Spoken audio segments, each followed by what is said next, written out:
Dito ba yung sakayan papuntang Sorosoro? Huh?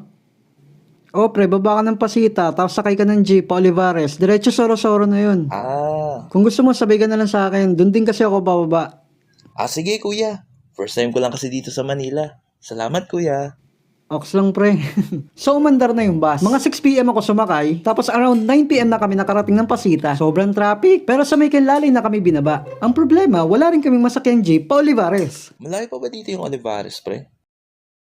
Medyo malapit na, pero malayo pa rin kung lalakarin. Sige na nga, maglakad na nga lang tayo. At dahil wala talaga kaming masakyan that time, nag-decide na lang kami maglakad mula Canlalay hanggang Olivares. Maya-maya pa, bigla kami napahinto sa paglalakad kasi may nadaanan kaming medyo mataas yung baha sa isang kanto. Ano ba yan? Taas ng baha dito. Hindi naman ako maarte pagdating sa baha. Nag-worry lang ako dahil baka mahulog kami sa bukas na manhole or kanal. Dahil di namin nakikita ang lalakaran namin sa baha. Bahala na to.